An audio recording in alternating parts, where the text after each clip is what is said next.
বাংলাদেশ মৌলভীবাজার জেলা রাজনগর উপজেলার বুকে লুকিয়ে আছে এক রহস্যময় ইতিহাস, যার পানি নিচে পড়ে আছে ভালোবাসা, আত্মত্যাগ, আরও রয়েছে কিংবদন্তির গল্প। হ্যাঁ ভিউয়ার্স, আমি কমলা রানীর দিঘির কথা বলছি, যে দিঘিটির বুকে রয়েছে অনেক গল্প, অনেক ইতিহাস। আজ আমরা ছুটে চলেছি রাজনগর উপজেলার সেই দিঘির পাশে, যেই দিঘিটি নিয়ে রয়েছে রহস্যময় ইতিহাস। প্রায় 400 বছর আগে রাজনগর ছিল এক সমৃদ্ধ এলাকা। শোনা যায় এই অঞ্চলে শাসন করতেন একজন রাজা, সুবিদ্র নারায়ণ। রাজার ছিল একজন স্ত্রী, যার নাম ছিল কমলা রানী। আজ আমরা সেই কমলা রানীর দিঘিতে পারে চলে আসলাম। এই সেই জায়গা, এই সেই দিঘি, যেই দিঘির গল্প আজকে আমরা বলবো, যেই দিঘির সম্বন্ধে সব কিছু তথ্য আজকে জানার চেষ্টা করব, যার ইতিহাস রয়েছে এই রাজনগর উপজেলায়। রাজা জনসাধারণের পানির স্বল্পতা দূর করতে তিনি খনন করেন একটি দিঘি, যার দিঘিতে কোনো পানি ছিল না। এই পানি ওঠার মেইন কাহিনী হচ্ছে এই কমলা রানী, যার ইতিহাস আজও বয়ে বেড়াচ্ছে।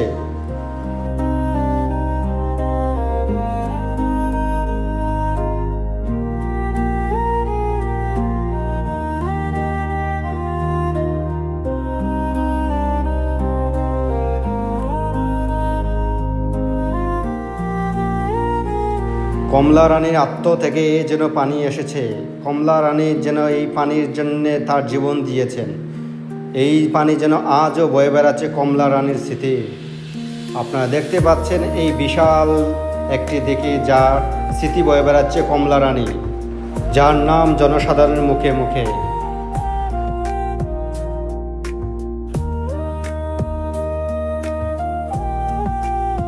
কমলা রানীর দিঘির পার যেন এক এক স্মৃতি নিয়ে বয়ে বেড়াচ্ছে।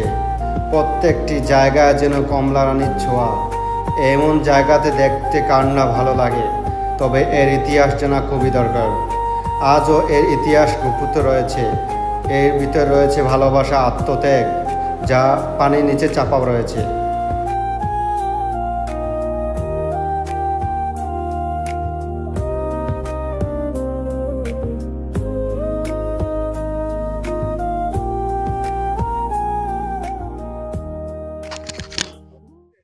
আমি এখন অবস্থান করছি রাজনগর উপজেলা কমলা রানীর দিঘি নামে একটি বড় দিঘি, যেটি ঐতিহাসিক একটি দিঘি, যার ইতিহাস রয়েছে।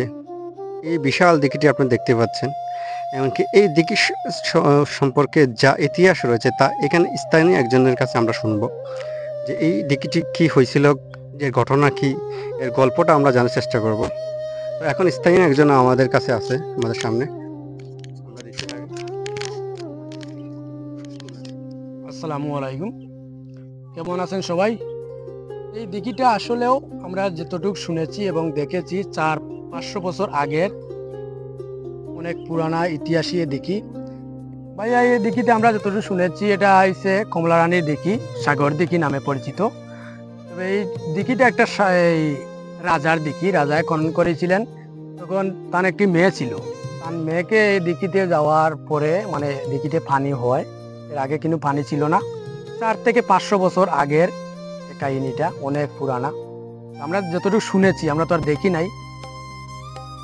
তার মেয়ের দুটি বাচ্চা ছিল। বাচ্চাদেরকে দুধ পান করার জন্য ও উঠতেন পানি থেকে, দুইটা দুধ পান করাইতেন। অথচ 2-3 দিন শুনেছি আমরা দুধ পান করাইছেন। 3 দিনের দিন ওর হাজবেন্ড ওকে যেতে না দেওয়ার জন্য চাইছিলেন, দরিয়া রাখার জন্য, কিন্তু রাখতে পারেন নাই, ও চলে গিয়েছে। চলে যাওয়ার কয়েক বছর পর আবার এই দিঘিটার পার ওইদিকে ব্যাঙ্গে চলে যায়। এরপরে কিন্তু আর কোনো খোঁজখবর নাই, এরকম পড়ে আছে দিঘিটা।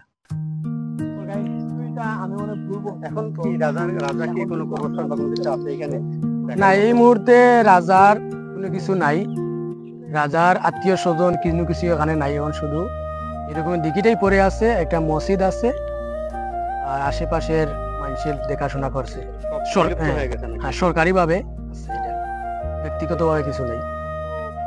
এই যে পানি উঠছিল কমলা রানী যখন নামার পরে, এই পানিটা আজ পর্যন্ত 4 থেকে 500 বছর হয়ে গেছে। পানিটা এই পর্যন্তই আছে এরকম, নতুন করে কিন্তু এটা খুদাইও হয় না, পরিষ্কারও করা হয় না, এভাবেই আছে। অথচ 400-500 বছর অনেক দূরে।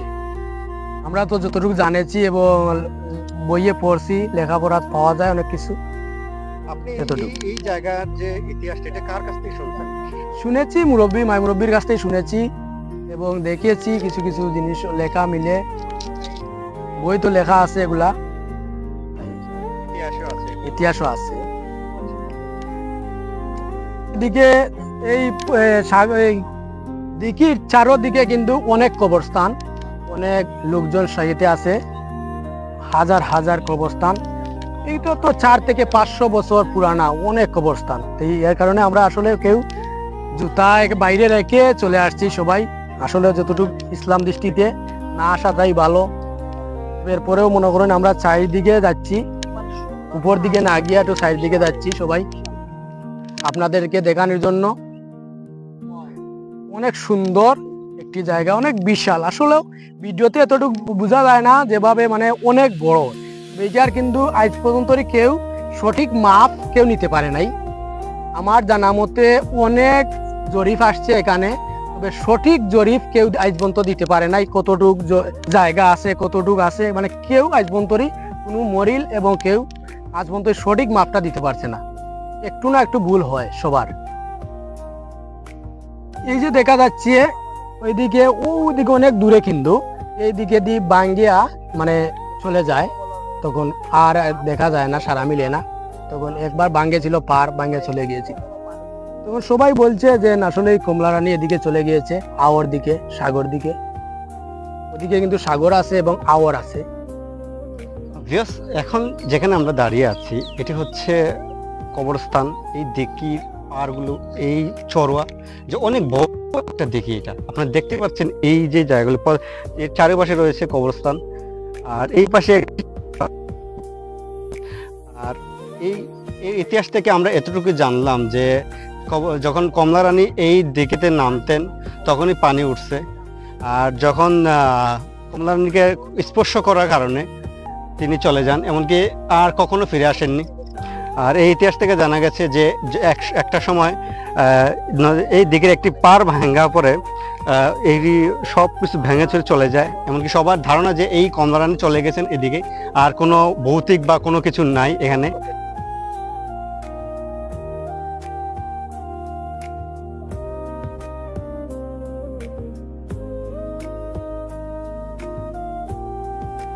রয়েছে তো সবাই এখন যেটা মনে করে যে এখন আর আগের কিছু নাই এখানে। তবে এই পানি দিয়ে দেখতে পাচ্ছেন, এই পানিটা এখন পর্যন্ত আছে। সেই 400-500 বছর আগে যে পানিটা উঠছিল আজ পর্যন্ত সেই পানি রয়েছে, এমনকি সেই আগের মতোই রয়েছে সবকিছু এখানে। তবে এখানে কবরস্থান বানিয়ে দেওয়া হয়েছে।